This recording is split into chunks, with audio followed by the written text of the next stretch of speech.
Hello दोस्तों, मैं रविदत्त शर्मा अपने YouTube channel mister R Sharma में आपका स्वागत करता हूं। मैं वर्तमान में कृषि एकेडमी में अध्यापन का कार्य करता हूं। कुछ समय मिलता है तो मैं सोचा आप लोगों के लिए हिंदी व्याकरण के कुछ विषय साझा किए जाए आपके साथ। जो हमारा हिंदी व्याकरण का विषय है उसका अगर वर्गीकरण किया जाए तो सबसे पहले आता है वर्ण विचार, अर्थात वर्णमाला के अंतर्गत क्या क्या चीजें आएंगी, कौन कौन से वर्ण है, क्या क्या इसके अंतर्गत वर्गीकरण किया जाएगा। वर्ण विचार आता है, उसके बाद शब्द विचार होगा, वाक्य विचार होगा, इसी तरह आगे की क्रम चलते रहेंगे। तो सबसे पहला जो टॉपिक है वो वर्ण विचार का रहता है। तो सबसे पहले बात करते हैं वर्ण विचार में वर्ण के ऊपर कि वर्ण किसे कहा जाता है, वर्ण विचार है। वर्ण क्या चीज है? वर्ण होती है वाक्य की, भाषा की सबसे छोटी इकाई। अर्थात जब कोई ध्वनि है, जैसे एक ध्वनि है सुनाई, ठीक है, जब किसी ध्वनि को आप लिखित रूप में प्रस्तुत करते हैं उसे कहा जाता है वर्ण।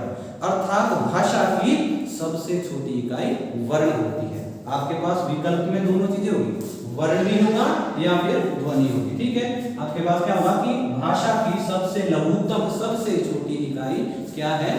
वर्ण कहलाती है।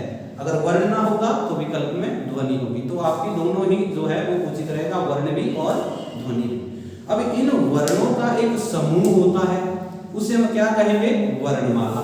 ठीक है, वर्णों के समूह को, अर्थात वर्णों का व्यवस्थित क्रम, वर्णों का व्यवस्थित क्रम क्या कहलाता है? वर्णमाला कहलाता है।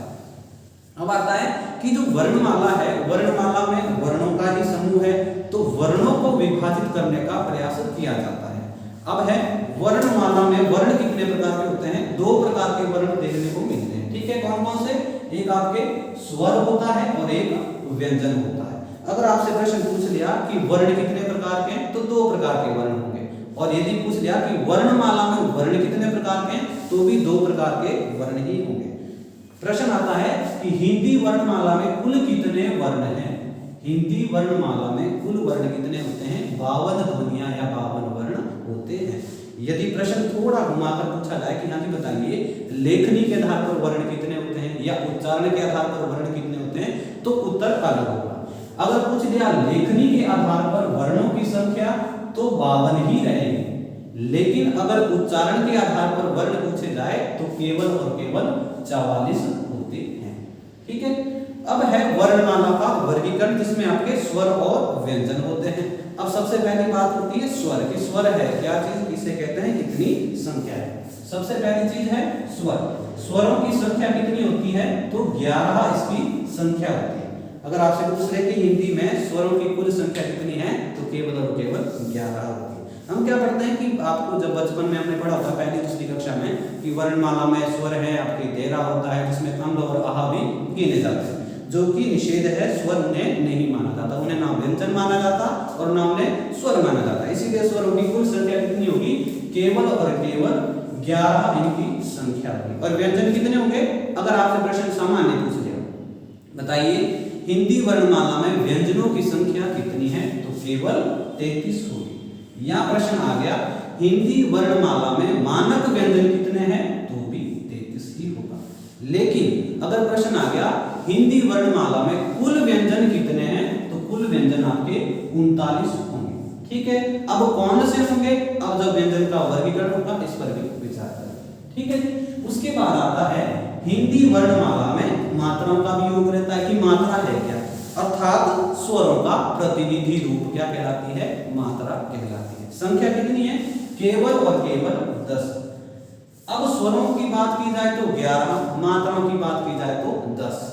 ठीक है, स्वर 11 है, लेकिन जो छोटा अ है उसकी कोई मात्रा पूर्ण रूप से स्वतंत्र रूप से नहीं होती, इसीलिए मात्राओं की संख्या केवल 10 होती है, छोटे अ की कोई मात्रा नहीं होती। ठीक है, इस बारे में चर्चा हो चुकी है कि सबसे छोटी भाषा की सबसे छोटी इकाई क्या है? वर्ण या ध्वनि कहलाएगी।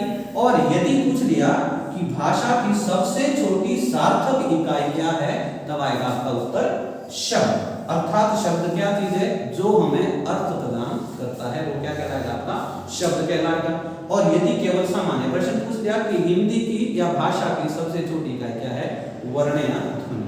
अब ये तीन चीजें हैं आपके पास, एक शब्द है, एक वर्ण है और एक अक्षर है। ठीक है, जैसे आपके पास एक चीज अक्षर है, एक वर्ण है और एक शब्द है। इन तीनों में अंतर क्या है? वर्ण क्या चीज है? हमने बात की कि जो ध्वनि आपको सुनाई दे रही है, जो उसका लिखित रूप है, वो क्या कहलाएगा? वो है आपका वर्ण। ठीक है, अक्षर क्या चीज होती है? अक्षर वह है जिसको आप उच्चरित कर सकते हैं। अब वर्ण में ध्यान रखना है, जो आपका क है हलंत लगा दिया, तो अर्थात ऐसे व्यंजन, इसको क्या कहते हैं? शुद्ध व्यंजन कहते हैं। क्या? शुद्ध व्यंजन। जो शुद्ध व्यंजन होता है वो हलंत वाला होता है, लेकिन व्यंजनों के उच्चारण करने के लिए क्या है? स्वरों की सहायता लेनी होती है। अगर किसी ध्वनि का, किसी वर्ण का आप उच्चारण नहीं कर सकते, वो क्या कहलाएगा? फिर केवल और केवल वर्ण कहलाएगा, अक्षर नहीं कहलाएगा। अक्षर क्या चीज है? अक्षर वह ध्वनि है जिसको आप उच्चरित कर सकते हैं। अर्थात यदि आप क के साथ क्या जोड़ दें? अ जोड़ देते हैं और पूर्ण रूप से क बन गया, या आपके पास शब्द आ गया क्या कि बताइए इसमें कितने अक्षर है? तो केवल और केवल इसमें एक ही अक्षर है, या इसमें क अक्षर नहीं है। अक्षर क्या चीज है? जिसको आप उच्चरित कर सकते हैं, उच्चारण जिसका हम कर सकते हैं। तो ये हुई अक्षर और वर्ण की बात। शब्द क्या चीज है? जिसकी हमने बात की कि भाषा की सबसे छोटी सार्थक इकाई क्या है जी? शब्द होती है। अर्थात जो हमें अर्थ प्रदान करे, उस छोटी इकाई को नाम क्या देते हैं? हम शब्द देते हैं। अर्थात शब्द केवल और केवल वो है जो हमें अर्थ प्रदान करता है। ठीक है, अब बात करते हैं स्वरों की चर्चा कर रही थी कि स्वर कितने प्रकार के हैं। स्वर आपके केवल और केवल 11 हैं। इनका वर्गीकरण की बात करें तो सबसे पहला जो वर्गीकरण है स्वरों का, वो किया जाता है मात्रा या उच्चारण के आधार पर। मात्रा या उच्चारण के आधार पर, क्योंकि जो स्वर है उसकी मात्रा रहती है कि छोटी है, बड़ी है, आपका उच्चारण उसका रहता है, उच्चारण काल कितना है, कम है या ज्यादा है। उस आधार पर तो वर्गीकरण किया जाता है स्वरों का केवल 3 प्रकार से किया जाएगा। अगर सामान्य प्रश्न पूछ लिया कि स्वरों का वर्गीकरण कितने प्रकार से किया जाता है या स्वरों के भेद कितने हैं, तो आंसर 3 होगा। कौन से? ह्रस्व, दीर्घ और प्लुत। सामान्य सी बात अगर की जाए, लेकिन अगर पूछ ले मात्रा के आधार पे, उच्चारण के आधार पे, तो भी आपके 3 ही है। ठीक है, ह्रस्व, संधि स्वर, प्लुत स्वर, या संधि की जगह एक शब्द और आता है, दीर्घ स्वर लिखा हुआ आता है, लेकिन उस विषय पे चर्चा करता हूं। सबसे पहला है ह्रस्व स्वर। अब इन ह्रस्व स्वर कौन से होते हैं? अर्थात ऐसे स्वर जिनका उच्चारण काल जो है सबसे कम रहता है, अर्थात जिन स्वरों के उच्चारण में सबसे कम समय लगता है, उन्हें हम क्या कहते हैं? ह्रस्व स्वर कहते हैं। संख्या कितनी होती है? केवल और केवल 4। कौन कौन से? छोटा अ, छोटी ई, छोटा उ और री। ये जो 4 वर्ण है या 4 ध्वनियां हैं, इन्हें हम क्या कहते हैं? ह्रस्व स्वर कहते हैं। अर्थात इन स्वरों के उच्चारण में सबसे कम समय लगता है। इन स्वरों को और किन नामों से जाना जाता है? जो ह्रस्व स्वर है इन्हें हम क्या कहते हैं? एक तो कहेंगे इन्हें मूल स्वर। क्यों इन्हें मूल स्वर की नाम क्यों कहा जाता है? मूल स्वर अर्थात जो अन्य स्वर हैं, हमारे 11 स्वर हैं, लेकिन मूल स्वर यही वाले हैं 4। अन्य स्वरों की उत्पत्ति इनके ही योग से होती है। अन्य जो स्वर बनेंगे वो हमारे इन्हीं के योग से बनेंगे, इसीलिए मूल स्वरों की संख्या कितनी है? 4। अगर पूछ लिया कि निम्न में मूल स्वर कौन सा है, तो आपको बेसिकली 4 में से देखना है कि कौन सा आया हुआ है। तो ह्रस्व स्वर को क्या कहेंगे? मूल स्वर को कहेंगे, या कहेंगे लघु स्वर, या कहेंगे एकमात्रिक स्वर। अर्थात जिनकी मात्रा क्या है? एक ही होती है, उन्हें हम क्या कहते हैं? एकमात्रिक स्वर कहते हैं। इसीलिए इनके नाम क्या क्या पड़ गए? मूल स्वर, लघु स्वर और एकमात्रिक स्वर। दूसरी बात करते हैं संधि स्वरों की। संधि स्वर की जगह कहीं किताबों में आपको क्या मिलेगा? दीर्घ स्वर शब्द मिलेगा कि हाँ इन्हें हम क्या कहते हैं? दीर्घ स्वर भी कहते हैं। ठीक है, लेकिन दीर्घ स्वर इसके आगे उपभेद होते हैं। संधि स्वर के आगे उपभेद होते हैं, 2 भेद होंगे संधि स्वर के। अगर संधि स्वरों की संख्या पूछ ले कि संधि स्वरों की संख्या कितनी होती है, तो 7 रहती है। कितनी?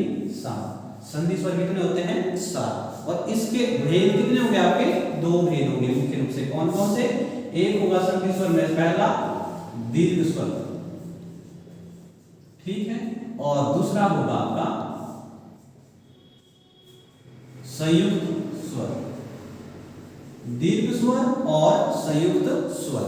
अब दीर्घ स्वर कौन से होंगे और संयुक्त स्वर कौन से होंगे? दीर्घ स्वरों की संख्या कितनी होती है? दीर्घ स्वरों की संख्या होती है 3। अब कौन कौन से होंगे दीर्घ स्वर? ऐसे स्वर, ध्यान रखना है, ऐसे स्वर जिनका निर्माण सजातीय स्वरों के मेल से होता हो। सजातीय अर्थात जिनकी जाति एक जैसी होती है। सजातीय स्वर कौन कौन से होंगे? दीर्घ स्वर, बड़ा आ, बड़ी ई, बड़ा उ। इन 3 स्वरों को क्या कहते हैं?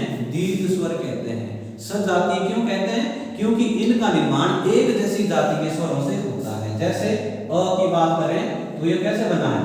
अधन अ, तो ये दोनों ही एक ही जाति के हैं, इसलिए हमने क्या कह दिया? सजातीय कह दिया। ई कैसा है? ई भी इसी तरह बना है, ई धन ई से बना है, उ भी इसी तरह बना है, उ धन उ से बना है, इसलिए बड़ा। अर्थात ऐसे स्वर जो एक जैसे बने हैं, एक जैसी जाति से निर्मित हैं, उन्हें नाम देंगे दीर्घ स्वर, सजातीय स्वरों के मेल से जो बने। दूसरा है संयुक्त स्वर। ठीक है, महत्वपूर्ण प्रश्न है, आता ही है कि हाँ जी बताइए संयुक्त स्वरों की संख्या कितनी है? तो 4 रहती है। संयुक्त व्यंजन अलग है, संयुक्त स्वर अलग है। संयुक्त स्वर कौन कौन से होंगे? आपकी छोटी ए, बड़ी ए, छोटा ओ और बड़ा ओ। ये जो 4 व्यंजन है या सॉरी 4 स्वर हैं, इन्हें हम क्या नाम देते हैं? संयुक्त स्वर कहते हैं। क्यों? क्योंकि इनका निर्माण कैसा हुआ? विजातीय स्वरों के मेल से इनका निर्माण होता है। पहला शब्द क्या बोला मैंने? सजातीय, जिनसे बने दीर्घ स्वर। दूसरा बोला विजातीय, अर्थात अलग अलग जाति से जो रहते हैं। अब जैसे हम ए की बात करते हैं, यहां लिखा हूं, ठीक है, जैसे ए की बात करते हैं, कैसे बनता है? अ के बाद जब ई वर्ण आता है तब ए का निर्माण होता है, अर्थात अ अलग जाति का है और ई अलग जाति का है। इसीलिए हमने कहा कि जिन स्वरों का निर्माण विजातीय स्वरों के मेल से होता है। दूसरा बोला आपने बड़ी ए, ठीक है, बड़ी ए का निर्माण कैसे होता है? यदि अ के बाद छोटी ए आ जाए। उसी तरह ओ का निर्माण कैसे होगा? छोटा ओ कैसे बनेगा? यदि अ के बाद उ आ जाता है। ये भी अलग अलग जाति के दोनों। और यदि बड़ा ओ बनाना है तो कैसे बनेगा? यदि अ के बाद क्या आ जाए? छोटा ओ आ जाता है। ठीक है, अर्थात जब विजातीय स्वर आपस में मिलेंगे तो संयुक्त स्वर का निर्माण होगा, और जब सजातीय स्वर आपस में मिलेंगे तो दीर्घ स्वरों का निर्माण होगा। संधि स्वर कितने हैं? 7। दीर्घ स्वर कितने हैं? 3। संयुक्त स्वर कितने हैं? 4। ठीक, यहां तक कंप्लीट हो गया। उसके बाद है तीसरा रूप यहां पर प्लुत स्वर। अब प्लुत स्वर क्या होते हैं? ऐसे स्वर जिनके उच्चारण में क्या है? दीर्घ से भी या संधि स्वर से भी अधिक समय लगता है। हालांकि इनका प्रयोग संस्कृत भाषा में मुख्य रूप से किया जाता है। हिंदी में कहां इनका प्रयोग किया गया? जैसे आप बात करते हैं नाटकीय संवादों में, नाटकीय मंचन किया जाता है। अब जैसे बात करें राम शब्द है, ठीक है, राम, ठीक है। अब रा और म के बीच का जो डिस्टेंस है, अगर रा और म के बीच अंतराल ज्यादा है, राम, अब बीच में जो अंतराल है अधिक है, इसे हम नाम देते हैं प्लुत स्वर का। एक अच्छा उदाहरण और है, जैसे हम ओम का उच्चारण करते हैं, ओ और म, ठीक है, ओ और म के बीच का जो अंतराल है वो क्या कहलाता है? प्लुत स्वर कहलाता है। जो ये बीच का चिन्ह है वो क्या है आपका? देवनागरी लिपि में इसको कैसा है? 3 लिखा जाता है, 3 इसी प्रकार से लिखा जाता है देवनागरी लिपि में। अर्थात जिनके उच्चारण में मूल स्वर से 3 गुना अधिक समय लगा जाता है, उन्हें हम क्या कहते हैं? प्लुत स्वर कहते हैं। ठीक है जी, चलिए अब दूसरा वर्गीकरण हुआ था हमारा ओष्ठों की आकृति के आधार पर स्वरों का वर्गीकरण। पहला था मात्रा या उच्चारण के आधार पर, दूसरा है ओष्ठों की आकृति के आधार पर स्वरों का वर्गीकरण। 2 प्रकार से होगा, कौन सा? एक होगा वृत्ताकार, एक होगा अवृत्ताकार। अब है क्या चीज?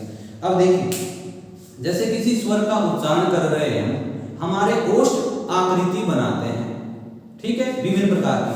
अब या तो जब कोई उच्चारण कर रहे हो, अगर तो वृत्त के समान गोल हमारे ओठ बन जाते हैं किसी स्वर के उच्चारण में, तो उन्हें हम कहते हैं कि ये वृत्ताकार स्वर है।